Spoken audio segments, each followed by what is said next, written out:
Story 1.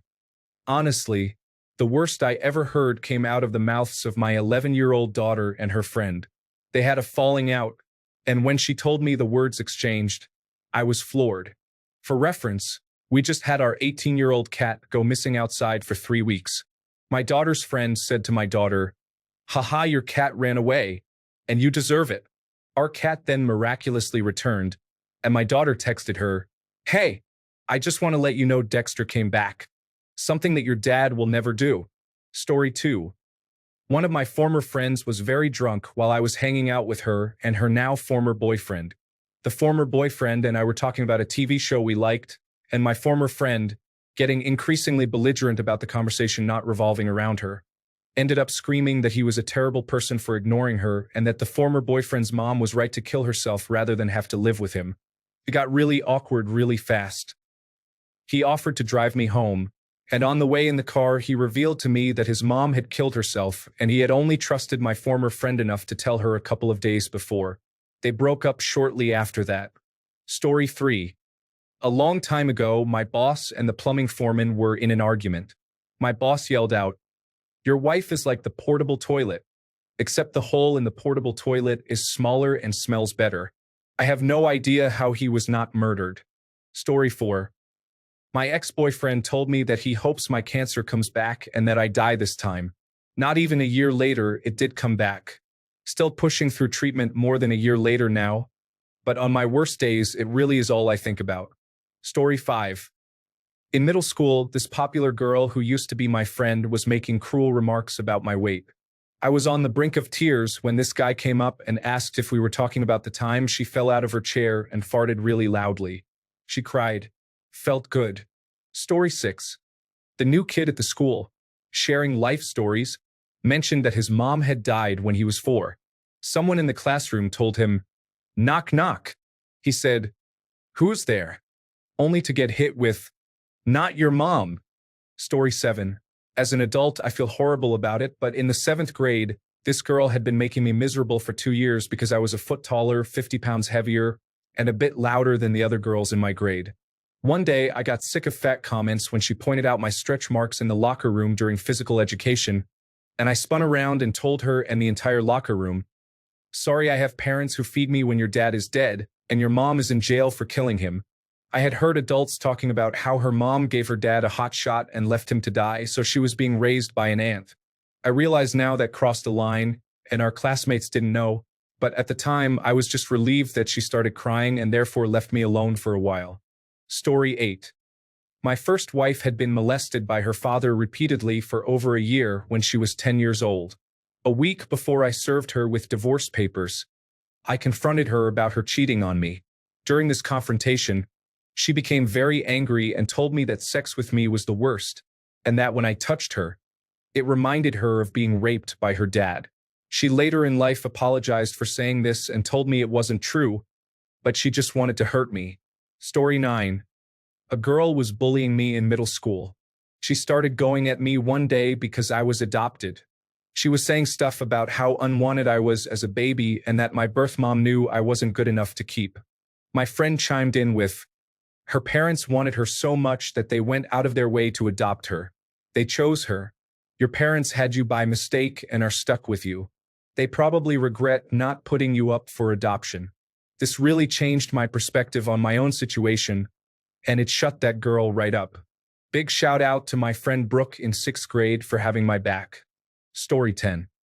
That time my cousin and I were arguing when we were little kids, and I shouted at him, "Well, at least my mom doesn't have cancer." And then it turned out that he didn't know his mom had terminal cancer because his parents were trying to hide it from him. Story 11. I worked in construction at one point, and everyone at my company was informed at a team meeting that one of our employees, Joe, went through a horrible tragedy. He was in a bad car accident. He was minorly injured, but his wife, who was pregnant with their first child at the time, was greatly injured and lost the baby. I don't recall if she made it or not. A new guy on the crew asked why Joe hadn't been seen at work in a while. One employee, Austin, replied with, "I don't know. You should ask his kid." I don't think I've ever heard a joke in such bad taste with my own ears. Story 12. A classmate in high school was dumped by his girlfriend, had his parents divorce, and then failed all his exams, all in quick succession. He was clearly depressed and complaining about how unlucky he was. A couple of other guys snarkily said, "Wow, your life is terrible. If I were you, I'd just kill myself." That weekend, he did exactly that. He jumped off an 8-story condominium. Story 13. Everything everyone says about you is true. I said that to a friend while we were both very drunk, arguing about something stupid. I knew it was such a horrible thing to say, and I didn't mean it at all. But the reaction from the friends around us confirmed it was a very messed up thing to say, whether I was joking or not. Story 14. I also have one that was said to me in high school. My dad was living in a different state for work, so we didn't have to uproot our lives, and I didn't have to start a different school. He would come home on the weekends, and a group of guys who knew this and bullied me proceeded to say, "When your dad comes home, you'll probably ask him how to use his gun so you can shoot up the school, but end up killing yourself instead." Absolute trash humans. Story 15. A guy joked about my best friend's dead mom a week after her passing. He was on him in seconds. I let him go at it for a few seconds before pulling him off. Never did that ever again. Story 16. I had a friend who was really struggling mentally. I would always text her and make sure she felt heard. A lot of my friends did the same thing. She started opening up, so I felt comfortable enough to tell her I was admitted into a mental hospital some years back. I had never told anyone outside my family about that. She texted me one night saying she wasn't safe anymore, so I was able to convince her to get help. Her parents were able to take her to the hospital where she spent several weeks in outpatient care. When she got back, we all made sure she was supported. I started to notice she had a fixation on my mental health, asking when I cut myself even after I stated my discomfort with that. A few months later, there was an argument in our group chat, and she texted, "At least I didn't go to the mental hospital at the ripe age of 11. To everyone on there. I was so betrayed. I felt used, and I felt I meant nothing to her. Thank God she goes to a different high school. Story 17. I was at an Astros game as a kid, and there was this guy dressed in a clown costume selling balloon animals. One of the drunk people asked him if he was abused as a kid. When the clown replied yes, the drunk person shot back, "It shows. Even as a kid, I thought that was a truly messed up thing to tell someone." Story 18. I was at Christmas, and my brother and sister were fighting. Her boyfriend, in his 40s, spoke up and said, "Don't talk to my girlfriend that way." Without missing a beat, my brother said, "This is none of your business. You're going to be gone next week anyway." You could hear a pin drop. It was so quiet. It was a running joke that you could tell which Christmas it was by which boyfriend was in the family picture, so he didn't say anything we hadn't already thought when we found out she was bringing this guy. He mustered up a, "No, I'm not going anywhere." And then my sister started crying. He stuck around for another month, and then she broke it off like she did with all the others. Story 19. A boy in 8th grade said I had too sharp of a jawline and that it made me look manly, so my friend said, "At least she has a jawline," because the boy was overweight and he never mentioned it again. Story 20. In middle school, we had shop class, and some students were being unruly on the other side of the room.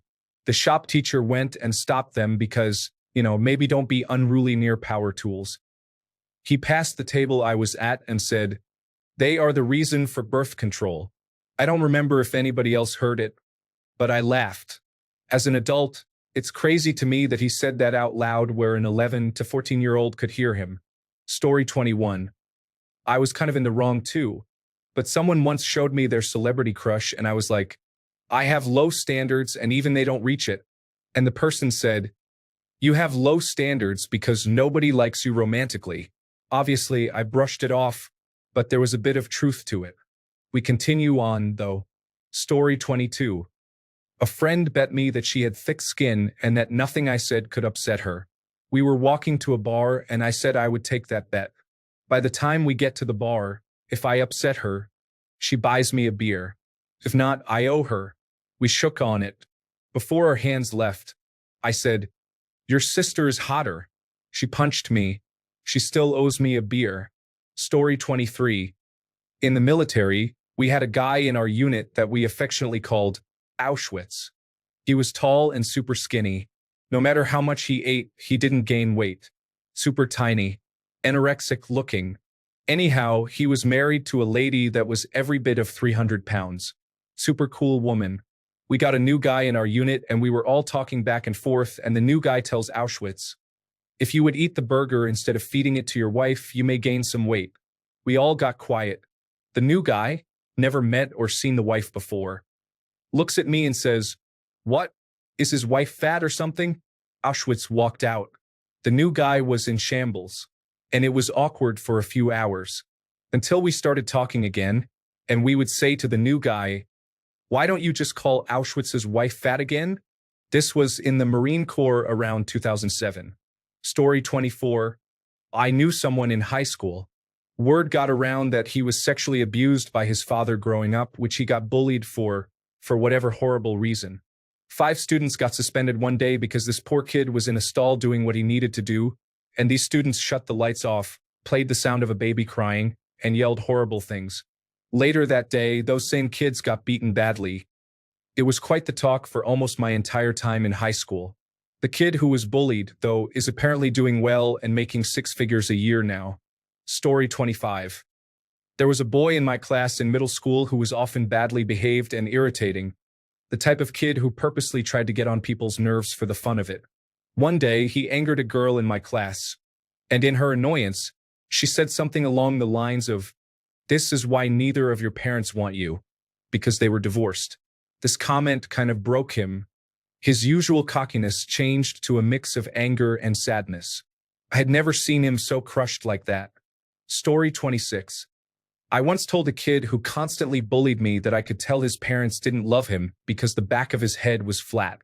He looked confused for a second, and I continued with, "They didn't even give you tummy time. They hated you from birth." Story 27. This was in the 1990s, so there was homophobia. In 7th grade, a classmate who was new to the area and school was revealed to have 2 lesbian moms, biological mom and another mom. The biological father, a friend who helped conceive the baby naturally, was also in his life, but they didn't live together. He contributed and supported, so he was pretty much a dad or uncle. The classmate didn't reveal this to anyone openly, but during PDA meetings and open houses, word got out. A bully found out and started with the teasing, referring to his moms as Ellen, since this was around the time she came out. He tried to embarrass the classmate, get others involved, and spread rumors over weeks and months. One day during social studies class, the classmate had enough and told him, "You really have a problem with me having 2 moms and a dad. Why? Is it because you want one, or is it because you're foolish?" You could see the look on the bully's face, like he was just hit in the most sensitive nerve. It turned out the classmate wasn't wrong. The bully had been living with his grandmother and some cousins because his mom was in prison, and the father was never in the picture. The bully had also been held back twice at his old school before transferring to ours. Story 28. In high school, I came 3rd in javelin, and someone turned to me and said, "I thought your people were meant to be good at throwing spears." Iam afroskotish. Story 29. Oh man, a guy was being an absolute monster at a party in high school. A drunk 17-year-old was trying to harass girls and being really disgusting. The party was at his house, and everyone was too drunk to drive to leave. My best friend yelled across the party, "Hey, do you still have the shotgun your dad used to kill himself? I think a bunch of us want to use it to get out of this party. Your dad had the right idea." To this day, I cannot think of any other time I have seen true hurt and sorrow break someone's soul in their eyes. I felt kind of bad for the kid, but he turned out better for it and has talked to everyone about his behavior in high school and apologized. Story 30. A guy from my high school with a permanent eye injury was trying to convince me and another classmate that he had seen topless pictures of me taken at a party. I was 15 and had never even been to a party, so I asked him, "Which eye were you looking at it with?" And everybody did that ooh reaction when somebody gets burned. I still don't regret it. Story 31. I was bullied relentlessly by a classmate in middle school. For no reason I can think of other than we went to the same stable for horseback riding lessons. We'd known each other outside of school before I started attending, and I never understood why we went from friends to, apparently, bitter enemies. Eventually, the stable closed to private owners only. My family couldn't afford a horse, but hers could, so while I had to stop going, she kept attending.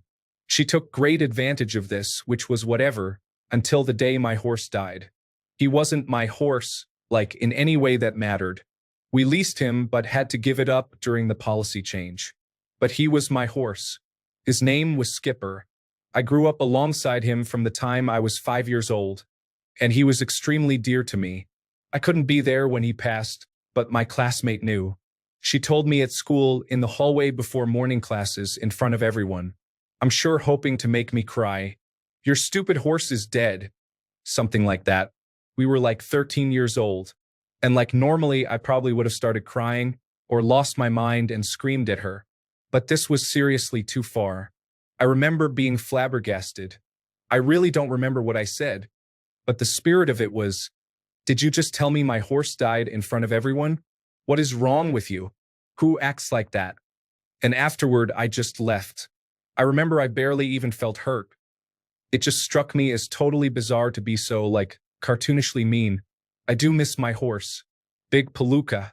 Cried about it to my mom later, but just because I was sad about my horse, not because of that girl.